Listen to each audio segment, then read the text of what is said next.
நேயர்களே, இன்றைக்கு தொலைக்காட்சியினுடைய சர்வதேச செய்திகளுக்காக நான் சுஃபியான் உங்களை சந்திக்கின்றேன். நம்ம தொடர்ந்து ஈரானுடைய விவகாரத்துல பேசிக்கிட்டே தான் இருக்கோம். ஆனா இன்றைக்கு மீண்டும் போர் அப்படிங்கிற செய்தி ஏறக்குறை கன்ஃபார்ம் ஆயிட்டு. இந்த போர் வாழ்வா சாவாங்கிற ஒரு நெறியில ரெண்டு பேருக்குமே வந்துச்சு. அது ரொம்ப முக்கியமான விஷயம் அப்படின்னு பார்க்கலாம். போர் முடிவு கோருது பேச்சுவார்த்தை என்று அமெரிக்கா சொல்லிக் கொண்டிருப்பதை ஈரான்ல ரெண்டு பட்ட தலைவர்கள் தலைமைகள் உருவாகி இருப்பதாக ஒரு செய்தி வந்திருக்கிறது. ஒன்று கடும் போக்குவாதம், இன்னொன்னு மிதவாதம். நல்லா கவனிச்சிடுங்க. இந்த செய்திய அமெரிக்கா பரப்பிவிடலாம், ஆனால் ஈரானின் சார்பாக இதெல்லாம் பரப்பப்பட்ட செய்தி, நாங்கள் அனைவரும் ஒரே முடிவுல தான் இருக்கோம் அப்படின்னு சொன்னதாக தகவல் வருது. பக்கர் கலிபாப் மற்றும்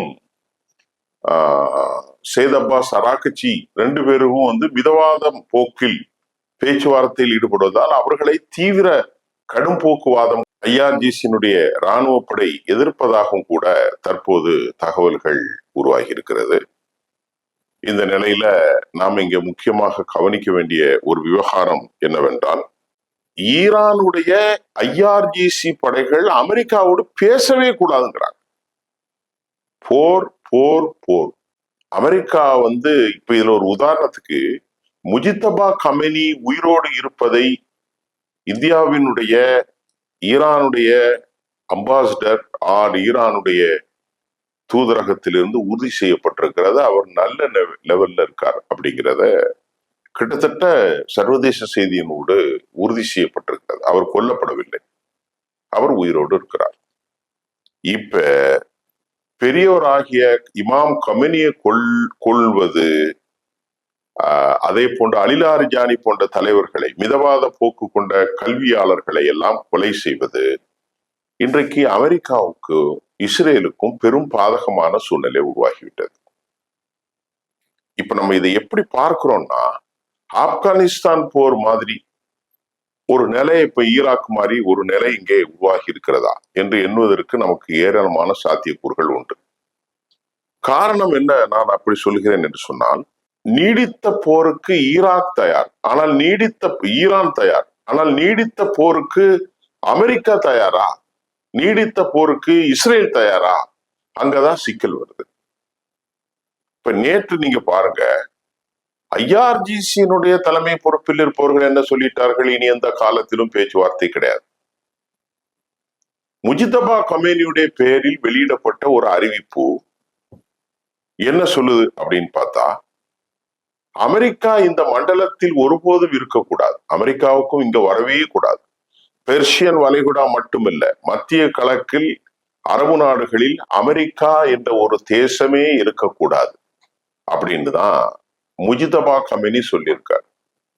அவருடைய கப்பல்கள் மேல நிக்க கூடாது, அந்த கப்பல்கள் கடலினுடைய அடிப்பகுதிக்கு போயிடணும், அடித்து அவர்களை நாசம் செய்யுங்கள் என்று முஜித்தபா கமெனி அமெரிக்காவுக்கு எதிராக பெரிய சவாலை விட்டிருக்கிறார். அவர்கள் மரணத்தை பற்றியோ இறந்து போறதை பத்தியோ எந்த கவலையும் படவில்லை. அதே போன்று பக்கர் கலிபாப் தான் இப்பொழுது முகமாக இருக்கிறார். அவர் என்ன சொல்றாருன்னா, நீங்க எங்க நாட்டுல விட ஆயில க்ளோஸ் பண்ணுவேன், எல்லாத்தையும் அழிப்பேன், சேட்டலைட் பிக்சர் வச்சு நாசம் செய்வேன்னு சொன்னீங்களே, இப்ப வேணா நாங்க உங்களுக்கு எங்களுடைய இடத்தை தரோம், நாங்க செய்மதி படங்கள் எல்லாம் தாரோம், நீங்க தைரியம் இருந்தா அடிங்க, எங்க நாட்டுக்குள்ள வாங்க, ஹெர்மூஸ்ல தாக்குதல் நடத்துங்க, உள்ள குண்டு போடுங்க, எது வேணாலும் செய்யுங்க, நாங்களே உங்களுக்கு படம் தரோம், மேப்பு தரோம், எதுக்கு நீங்க தேடி அலைறீங்கன்னு கேலி கிண்டல் சமோக்கி. இப்ப இப்படிப்பட்ட ஒரு சூழ்நிலையில் ஈரான் ஏன் இப்படி பேசுது, ஈரானுக்கு பின்னணி என்ன, ஈரானுடைய முடிவுகள் என்ன அப்படிங்கிறது நம்மை விட அதிகமாக அமெரிக்காவை யோசிக்க சேர்ந்திருக்கிறது.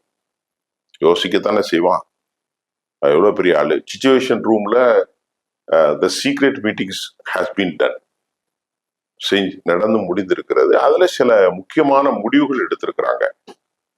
அந்த முடிவுகள் படி இப்போது இனி அமெரிக்காவை பொறுத்தவரை ஈரான் வேண்டுமென்றே ஆரம்பிக்கிற அந்த போரை அமெரிக்காவை அமெரிக்காவை சீண்டுகிற அந்த போரை அமெரிக்கா தவிர்க்க முடியாது. அமெரிக்காவுக்கு தவிர்க்க முடியாத மட்டுமல்ல, அமெரிக்காவுக்கு போர் செய்யவும் முடியாது. அமெரிக்காவில் ஆயுத பற்றாக்குறை, அமெரிக்காவில் உள்நாட்டு விவகாரம், அமெரிக்காவுடைய விலையேற்றம், அமெரிக்காவுடைய டீடாலரைசேஷன், அமெரிக்காவில் செப்டம்பர்ல நவம்பர்ல வரக்கூடிய தேர்தல்கள், இப்படி பல பிரச்சனைகள், சர்வதேசத்தின் உள்ள பிரச்சனைகள் எல்லாம் சேர்ந்து அமெரிக்கா கெப்ட் அலோன். இப்ப அமெரிக்கா என்ன சொல்லுதுன்னா, தனக்கு வேண்டிய நாடுகளை எல்லாம் இணைத்து ஹெர்மூஸில் ஒரு புதிய படையை உருவாக்குவதற்கு அமெரிக்கா தயாராகி வருகிறது. எதற்கு? ஈரான் என்ன சொல்லுது? எங்களுடைய எண்ணெய் வயல்கள் அழிக்கப்படும் என்று கூறி நீங்க வந்தீங்க. இப்ப எண்ணெய் வயல்களை அழிக்க முடிஞ்சதா? தைரியம் இருந்தா நீங்க அழிச்சு பாருங்க. வேண்டுமென்றால் நாங்கள் எண்ணெய் வயல்களுடைய மேப்பையே உங்களுக்கு தருகிறோம் என்றெல்லாம் சொல்லி அமெரிக்க அதிபரை கடுமையான சினமுறை செய்கிற ஒரு சூழலில் முஜ்தபா கமனி அமெரிக்க கப்பல்களே இங்க வரக்கூடாது, அது கீழே தான் இருக்கணும், கடலுக்கு கீழே அப்படின்னு அவங்க மிரட்டல். இப்ப அமெரிக்காவுடைய அதிபர் கடுமையான கோபத்தில் இப்பொழுது அவர்கள் ஸ்பெஷல் படைகளை இறக்க போறாங்க. நீங்க என்ன ஸ்பெஷல் படை இறக்கினாலும் உங்களுக்கு மேல அங்க ஸ்பெஷல் படை இருக்கு. இந்த ஸ்பெஷல் படை உயிருக்கு பயப்படுது, அந்த ஸ்பெஷல் படை உயிருக்கு படை. ஷியா இஸ்லாமிக் குரூப்ஸ், இஸ்லாமிக் முஜாஹிதிகள் அவங்க உயிருக்கு பயப்படல. ஆனால் அமெரிக்கா படைகளை இறக்க முடியாது. மற்ற நாடு அல்ல, இது வெனிசுவேலா அல்ல. அவர்கள் எங்கிருந்து தாக்குவார்கள், எப்படி தாக்குவார்கள் என்று இதற்கு மேலும் 60 நாட்கள் போரிலும் அமெரிக்கா இந்த அனுபவத்தை பெற முடியாத ஒன்றுமல்ல. ஆக இப்படிப்பட்ட ஒரு கடுமையான சூழ்நிலையில் அமெரிக்கா இப்பொழுது கடும் சிக்கலில் இருக்கிறது. ஜெர்மனுக்கும் அமெரிக்காவுக்கும் இடையிலே மோதல் உருவாயிற்று. ஃபிரெடரிக் சான்ஸ் அமெரிக்காவை விமர்சிக்கிறார். அங்க 40,000 படைகள் இருக்கிறது, அந்த படைகள் நகர்த்தப்படலாம். அவருக்கும் டொனால்ட் ட்ரம்புக்கும் ஜெர்மனுடைய தலைமைக்கும் கடும் மோதல் ஏற்பட்டிருக்கிறது. இதை நம்ம இங்க கவனிக்கணும், இதை ரொம்ப முக்கியமாக கவனிக்கணும். நேட்டோ அலையன்ஸ்ல அமெரிக்காவுக்கு யாரும் இல்லை. அப்படி இருக்கின்ற போது அமெரிக்கா யாரை கூப்பிட்டு கொண்டு ஹெர்மூஸ்ல போர் செய்வான்? அமெரிக்கா யாரை கூப்பிட்டு இவர்களோடு சண்டை போட முடியும்? அதற்கு வாய்ப்பில்லை. ஏன்னா இன்னைக்கு தனியாக ஒரு போர் பயிற்சி பிரான்ஸ் செய்யுது. ஜெர்மன் அமெரிக்கா ரொம்ப கேவலமா நினைக்கிறாங்க. ஈரான்காரங்க அமெரிக்காவை இவ்வளவு கேவலப்படுத்தணுமா, படுத்தக்கூடிய அளவுக்கு படுத்திட்டான் அப்படின்னு சொல்லி அசிங்கமா பேசுறதுனால ஜெர்மனுக்கும் அமெரிக்காவுக்கும் மோதல், ஸ்பெயினுக்கும் அமெரிக்காவுக்கும் மோதல், இத்தாலிக்கு அமெரிக்காவுக்கு மோதல், அத மாதிரி பிரான்சுக்கு ஏற்கனவே மோதல், இங்கிலாந்துடைய கேமருக்கும் அமெரிக்க அதிபருக்கும் மோதல், சுவிட்சர்லாந்துக்கு மோதல், எல்லாம் மோதல் மோதல் மோதல் மோதல். யாரை கூட்டிட்டு அமெரிக்கா நிறுத்துவாங்க? யாரும் வருவதற்கு வாய்ப்புகள் இல்லை இல்லை இல்லை. இந்த நிலையில இப்போ சீனா ஒரு டெஸ்ட்ராய்டு கப்பலை அனுப்பியிருக்கிறது. எங்க? மத்திய கிழக்குக்கு. அந்த டெஸ்ட்ராய்டு கப்பல் ஈரானிலிருந்து வெளியேறுகிற எண்ணெய் கப்பல்களுக்கு பாதுகாப்பாக அது வருகிறது, அப்படிதான் சொல்லப்படுகிறது. ஈரானுடைய எண்ணெய் கப்பல்களுக்கு பாதுகாப்பாக இந்த டெஸ்ட்ராய்டு கப்பலை அமெரிக்கா எப்படி தடுத்து நிறுத்த முடியும்? அப்ப அந்த போரினுடைய நிலை வேறு விதமாக மாறுகிறதா? இப்ப அவங்க என்ன சொல்றாங்க? இந்த நிலையில அமெரிக்காவினுடைய ஜெரால்ட் ஆர்ஃபோர்டு கப்பல் உடனடியாக காலி செஞ்சுட்டு அமெரிக்காவுக்கு வர சொல்லிட்டாங்க. ஒரு நிமிஷம் நீங்க தாமதிக்க கூடாது. ஏன்னு கேட்டால் இவங்க ஜெரால்ட் ஆர்ஃபோர்டு வர்றது, ரஷ்யா ஓப்பனா சொல்லிட்டாங்க, நாங்க எல்லாமே உதவி செய்ய போறோம், புதிய புதிய ஆயுதங்களை பயன்படுத்த போறோம். அதனால ஜெரால்ட் ஆர்ஃபோர்டு அழிக்கப்பட்டு விட்டால், தாக்கப்பட்டு விட்டால், சேதாரம் ஏற்பட்டு விட்டால் அதை விட கேவலம் எதுவுமே இல்லை. அப்படிங்கிறனால பர்ஷியன் வளைகுடாவை நோக்கி நிறுத்தப்பட்டிருந்த இந்த கப்பல் அமெரிக்காவுக்கு உடனடியாக திருப்பப்பட்டு விட்டது. அச்சத்தால் வேகமாக விரைகிறது. அப்ப இப்படி ஓடி போறவங்க எப்படி ஈரானை ஜெயிக்க முடியும்? ஈரானை எப்படி ஜெயிப்பீங்க? USS Abraham Lincoln, USS Gerald R Ford, USS Tripoli, இந்த 3 கப்பல் தான் படம் காட்டினது. யுஎஸ்எஸ் புஷ், இது எல்லாமே திருப்பப்பட்டது. எதுவுமே இல்லை. ஓமன்ல ஒண்ணு நிக்குது, ஜித்தா பக்கத்துல ஒண்ணு நிக்குது, இந்த பக்கத்துல நின்றது ஒன்னா அமெரிக்காவுக்கு கொண்டு போயிட்டீங்க. அப்ப நீங்க எப்படி போரிடுவீங்க? இந்த கேள்விகளுக்கான பதில் இல்லை. இப்ப அமெரிக்காவுடைய இந்த ஆலோசனையில் போரும் செய்ய முடியாது, படைகளும் இறங்க முடியாது, ஆயுதங்களும் இல்லை, நாட்டில் இருக்கக்கூடிய உள்நாட்டு பிரச்சனைகளும் இருக்கிறது. கடுமையாக சிக்கப்பட்டு கொண்டிருக்கிற அமெரிக்கா வேறு விதமான 5 மடங்கு ஒளியை விட வேகமாக பயணிக்கக்கூடிய பிளாக் ஹாக்ஸ் ஏதோ ஒரு புதுசான ஒரு ஏவுகணைகளை அவர்கள் கண்டுபிடித்திருக்கிறார்கள். இதை பயன்படுத்த போவதாகவும் ஒரு செய்தி வந்திருக்கிறது. இது போன்ற ஏவுகணைகளை நீங்கள் பயன்படுத்தினால் இது ரெடாருக்கு சவால் விடும். இந்த இது மிசைல்ஸ், அதனால அதை கண்டுபிடிக்க முடியாது. 5 மடங்கு ஒளியுடைய வேகம் இதை முதல்ல பயன்படுத்த போறதாக சொன்னப்பட்ட போது அதற்கு கடும் எதிர்ப்பை ரஷ்யா தெரிவிச்சிருக்கிறது. இப்போ அமெரிக்காவுடைய முதல் முயற்சி, இதற்கு முன்பு ரஷ்யாவும் சீனாவும் ஹைப்பர்சோனிக் ஏவுகணைகளை தொழில்நுட்பத்தை பயன்படுத்தப்பட்டு இருந்தாலும் அமெரிக்கா ஒரு நேரடி போரில் இதை பயன்படுத்துவது இதுவே முதல் முறை அப்படின்னு சொல்றாங்க. அப்ப என்ன நடக்க போகுது? இன்னும் போர் எஸ்கலேஷன். ஏன்னா அமெரிக்காவோட பேசவே கூடாதுன்றாங்க முஜித்தபா கமேனி. அமெரிக்காவை இந்த அளவிற்கு கேவலப்படுத்தியது யாரும் இல்லை.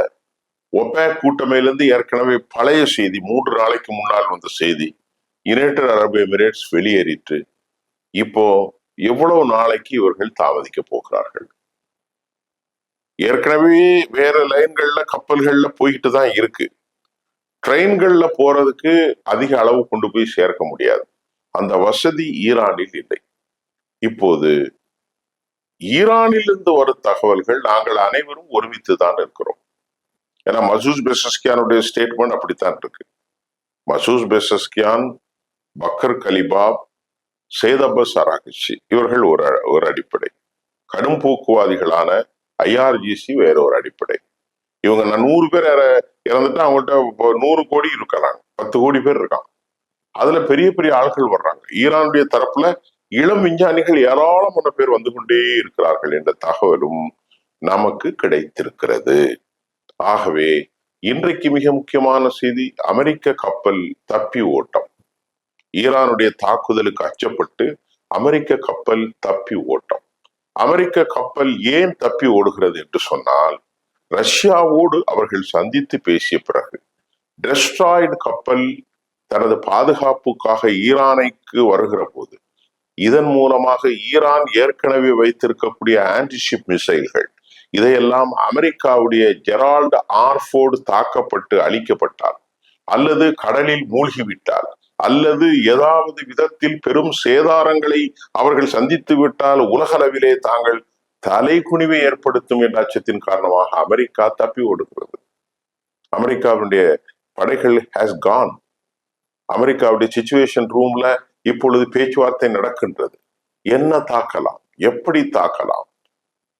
ஆயுதங்கள் இல்லை, படைபலங்கள் சிக்கல் இருக்கிறது, இடர்கள் இருக்கிறது. இனி அவர்கள் நேற்றைக்கே சொன்ன கேபிள்கள், அண்டர் கிரவுண்ட் கடலுக்கு அடியில் இருக்கக்கூடிய கேபிள்களை தாக்கப்படும் அபாயம் இருக்கிறது. கேபிள்கள் தாக்கப்பட்டால் ஒட்டுமொத்த உலகமே மாறிவிடும். அமேசான் கம்பெனிகள், குவைத், துபாய், சவுதி அரேபியா, எல்லா நாடுகளும் அடிக்கப்பட்டு அமேசான் கம்பெனி, என்பிசி, அது மட்டும் இல்லாம மைக்ரோசாப்ட்வேர், இன்டர்நேஷனல் கம்ப்ளீட்டா கொலாப்ஸ் ஆகும். இனி ஒரு போர் நடந்தால் இதையெல்லாம் அமெரிக்கா என்ன செய்யறது? அமெரிக்கா பேச்சுவார்த்தையில விட்டு போனோம். ஹெர்மூஸ பிளாக் எடுத்துடணும். மற்ற விஷயத்துல கொஞ்சம் சமாதானமா போயிட்டா உலகத்துக்கு இருக்கும். இப்போ ஈரானை பொறுத்தவரை இனி அமெரிக்காட பேச்சுவார்த்தை கிடையாதுன்னு முஜித்தபா கமேனி அறிவிச்சிட்டார். இதுதான் இன்னைக்கு உள்ள நிலைமை. இப்ப பெரும் பெரும் பெரும் பிரளயம் இருக்கிற எந்த நேரத்துல போர் வெடிக்கும்னு சொல்ல முடியாது.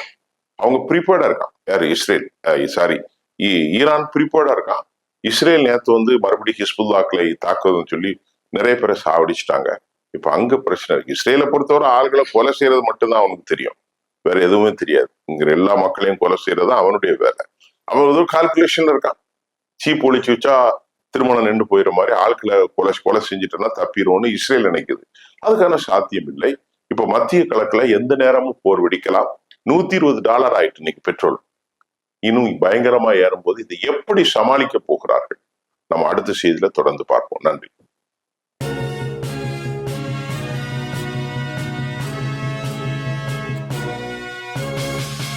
உடனுக்குடன் அப்டேட் தெரிந்து கொள்ள ஜெம் டிவி தமிழ் ஆப்பை இன்ஸ்டால் செய்யவும்.